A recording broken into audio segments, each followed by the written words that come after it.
Sir ఒక ఫైనల్గా pole service అని చాలా వచ్చేసాయి. ఎలక్షన్ల ముందు పెద్ద ఎత్తున కూటమి అధికారంలో రాబోతుందని చెప్పి కూడా పెద్ద ఎత్తున జరిగింది. లాస్ట్ మినిట్లో ప్రశాంత్ కిషోర్ గారికి వచ్చి కూడా ఒక సంచలనం అయితే లేపారు ఒక ఛానల్లో. ప్రశాంత్ కిషోర్ గారిని జగన్మోహన్ రెడ్డి గారు దూరం పెట్టారా, లేకుంటే వాళ్ళు అనుకున్న దాన్ని అంటే వీళ్ళు నడిపిస్తున్న ప్రభుత్వాన్ని నచ్చక ఆయన దూరంగా ఉన్నారా? ఎక్కడ మొదలైందో జగన్మోహన్ రెడ్డి మళ్ళీ అక్కడికే వచ్చి కూర్చుంటారని చెప్పి ఆయన ఒక మాట అన్నారు. అదే అంటే ప్రశాంత్ కిషోర్ గారు ఇప్పుడు చెప్తున్నటువంటి విషయాల్ని 100% నమ్మాల్సినటువంటి పని లేదు. సో వాళ్ళకి ఇంటర్నల్గా ఏం గొడవలు జరిగాయో మనకు తెలియదు. కానీ ఒకటి ప్రశాంత్ కిషోర్ గారు చెప్తున్నటువంటి ఒక గొప్ప మాట ఏమిటి అంటే, బ్యాంకులోనే డబ్బులు వేసేటట్టయితే ఈ మాత్రం దానికి ప్రభుత్వాలు ఎందుకని ఆ మాట నేను కూడా ఇప్పటి నుంచో అంటాను అనమాట. డైరెక్ట్ బ్యాంక్ అధికారులకే ఇచ్చేస్తే ప్రభుత్వాలు ఎందుకు? ఆ బ్యాంకులోనే డబ్బు పడేస్తే సెంట్రల్ గవర్నమెంట్లో ఒక వ్యవస్థ పెట్టుకొని ప్రతి రాష్ట్రానికి ఇంత డబ్బుని బ్యాంకులకు పంపిస్తే ఆ బ్యాంకులో ప్రతి కులానికి ఇంత, ప్రతి వర్గానికి ఇంత డిస్ట్రిబ్యూట్ చేసేస్తే సరిపోతుంది కదా. ఇంకా పరిపాలన దానికి ఎందుకని అదొక పాయింట్. అది పాయింట్ కరెక్టే. అయితే ఆయన ప్రశాంత్ కిషోర్ చెప్పింది నవరత్నాలు డిజైన్ చేసింది కూడా నేనే. నేను ఇట్లా సంక్షేమ పథకాలని పెట్టండి, ప్రవేశపెట్టండి అని చెప్పింది కూడా నేనే. కానీ దీని అర్థం కేవలం మీరు సంక్షేమ పథకాల మీదే డిపెండ్ అయిపోయి ఉండమని కాదు. పరిపాలన అంటే ఇంకా చాలా ఉంటాయి, సంక్షేమ పథకాలే కాదు, రాష్ట్రం అనేది ఉంటుంది, రాష్ట్రానికి కూడా ఒక సంక్షేమం కావాలి. సో దాని ప్రకారం నడుచుకుంటే బాగుంటుంది. దానికి విరుద్ధంగా జగన్మోహన్ రెడ్డి వెళ్ళాడు కాబట్టి సో ఈ మస్ట్ ఫేస్ ద డెబాకిల్ అనేటటువంటిది ఆయన ఆ నేరేటివ్ ఆయన చెప్తున్నాడు. సో ఇది ఆయన ప్రశాంత్ కిషోర్ అమ్ముడు పోయాడని చెప్పి వీళ్ళు ప్రచారం చేస్తారు, రకరకాలు జరిగాయి. కానీ మీరు అన్నట్టుగా సర్వేలు కూడానండి వన్ సైడ్గా లేవు. ఇటు చెప్పే సర్వేలు ఇటు బలంగా చెప్తున్నారు, అటు చెప్పే సర్వేలు అటు బలంగా చెప్తున్నారు. ఎవరి సర్వే నిజంగా ఏమిటి అనేటటువంటిది ఈ పోస్ట్ పోల్ సర్వే కొంచెం ఇంకా 2-3 రోజులు అయితే మనకి ఇంకా క్లారిటీ వస్తుంది. ఒక్కటే, నిజంగా ఇంత పెద్ద ఎత్తున పోలింగ్ జరిగిందంటే ఖచ్చితంగా అది కొద్దో గొప్ప యాంటీ ఇన్కంబెన్సీ ఉంటే తప్ప అంత పెద్ద ఎత్తున అంత కసిగా ప్రజలు వచ్చి ఓటు వేయడం అనేటటువంటిది జరగదు. ఒకటి ఫస్ట్ పాయింట్, ఖచ్చితంగా ప్రభుత్వ వ్యతిరేకత ఉంటే తప్ప అంత పెద్ద ఎత్తున ఇట్లాగా ఇంత పెద్ద ఎత్తున పోలింగ్ అనేటటువంటిది జరగదు. ఇంకొకటి, ఇంత పెద్ద ఎత్తున ఒకవేళ నిరుపేదలు, గ్రామీణ నిరుపేదలు, పెద్ద ఎత్తున మహిళలు, పెద్ద ఎత్తున ఎస్సీ ఎస్టీ వర్గాలు, మైనారిటీ వర్గాలు 100% ఓటు వేసి ప్రభుత్వాన్ని కాపాడుకోవాలని వాళ్ళందరూ కూడా కట్టగట్టుకొని వచ్చారా? నిజమేనా? నిజమే అయితే ఇది పెద్ద చరిత్రలో ఇది ఒక పెద్ద రికార్డ్ అవుతుంది అనమాట. దేశ రాజకీయాలు శాసించే స్థాయికి జగన్మోహన్ రెడ్డి గారు పెద్ద చరిత్ర సృష్టించినటువంటి వాడు అవుతాడు అనమాట. ఇంతమందిని ఎదుర్కొని నిలబడ్డారంటే అది ఒక్కసారి మనం చూడాల్సింది ఉంది. చెప్పలేము, ఎనీథింగ్ క్యాన్ హ్యాపెన్ అనమాట. సో తెలంగాణ ఎన్నికలను పరిశీలిస్తే పార్లమెంట్ ఎలక్షన్లు ఏమనిపిస్తుంది సార్? మొత్తం మీద కాంగ్రెస్ పార్టీ మళ్ళీ తన దూకుడిని ప్రదర్శించింది అనుకోవచ్చా?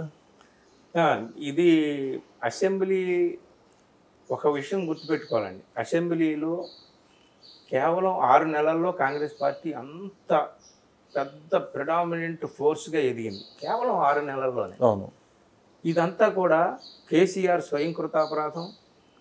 అటు బీజేపీతో కొద్దో గొప్ప సయోధ్య కుదుర్చుకొని తన కూతుర్ని కాపాడుకోవాలనేటటువంటి ఒక మమకారం అనండి. బిడ్డ మీద ఎవరికైనా ఏ తండ్రికైనా మమకారం ఉంటుంది కదా. కేవలం కూతుర్ని కాపాడుకోవాలనేటటువంటి మమకారంతో బీజేపీ వారితో సంధి కుదుర్చుకున్నాడనేటటువంటిది ఏదైతే ఉందో నేరేటివ్, అది బాగా అసెంబ్లీ ఎన్నికల సమయంలో బాగా పనిచేసింది. ప్రజల్లోకి వెళ్ళిందంటారు. ప్రజల్లోకి వెళ్ళిపోయింది. వెళ్ళిపోబట్టే మీరు చూడండి ఎందుకు వెళ్ళిపోయింది. కవిత రేపు అరెస్ట్ చేస్తారు, ఎల్లుండి అరెస్ట్ చేస్తారు అని చెప్పేసి రోజు ప్రకటనలు వస్తున్నది. అరెస్ట్ ఆగిపోయింది. అరెస్ట్ విషయం అనేటటువంటిదే మర్చిపోయారు. అలాగే మంచి దూకుడుగా ఉన్నటువంటి బండి సంజయ్ని తెలంగాణ రాష్ట్ర అధ్యక్ష పదవి నుంచి బీజేపీ తప్పించేసింది. ఎందుకు? కేసీఆర్ మీద మంచి దూకుడుగా ఉన్నాడు, పోయి అక్కడ కాళ్ళ మీద పడ్డాడు ఈయన కేసీఆర్ అని చెప్పేటప్పుడు ఆయన తప్పించింది, కిషన్ రెడ్డిని రంగంలో తీసుకొచ్చింది. మొత్తం బీజేపీ వర్గాల్లోనే చాలా నిరుత్సాహం వచ్చేసేటువంటి, అంటే బీజేపీయే బీఆర్ఎస్కి కట్టి పోటీ ఇవ్వాల్సినటువంటి బీజేపీ తన చేతులారా తన పార్టీని నాశనం చేసుకుంది. బీజేపీతో తన బిడ్డ మీద మమకారంతో కేసీఆర్ తన పార్టీని ధన భవిష్యత్తుని ఆయన నాశనం చేసుకున్నాడు. మధ్యలో లాభపడింది కాంగ్రెస్. సరే, అప్పుడు ఆ రకంగా లాభపడింది. తనకు అందినటువంటి ఆ లాభాన్ని కన్సాలిడేట్ చేసుకుంటే కాంగ్రెస్ బాగా ప్రెడామినెంట్ ఫోర్స్గా ఇంకా కొంతకాలం పాటు ఇక్కడ బతికి బట్ట కడుతుంది అనమాట. అన్ని గ్యారంటీలు, ముఖ్యంగా వాళ్ళు ఇచ్చినటువంటి గ్యారంటీలు అన్నీ ఇప్పుడు 3-4 నెలల్లోనే అమలు చేయలేరు, కానీ కొన్నిటినైనా సరే అమలు చేయడానికైతే శ్రీకారం చుట్టారు. కొన్ని అమలు చేయలేకపోయారు. ఈ 3 నెలల్లో కొన్ని చేయాలి, ఇంకా చేసి ఉండాల్సింది. కొంత వ్యతిరేకత అయితే ప్రజల్లో కాంగ్రెస్ పార్టీ వాగ్దానాలు అయితే ఇచ్చింది, కానీ పూర్తిగా అమలు చేయటం లేదనేటటువంటిది, ఆ నెగిటివ్ నేరేటివ్ అనేటటువంటిది ప్రజల్లో కొంచెం ఉంది. ఇక్కడ నేను చెప్పేది ఏంటంటే, తెలంగాణకు వచ్చేసరికి ఈ స్పేస్ ఏదైతే ఉందో, అంటే బీఆర్ఎస్ స్పేస్ కాంగ్రెస్ అప్పుడు తీసుకుంది.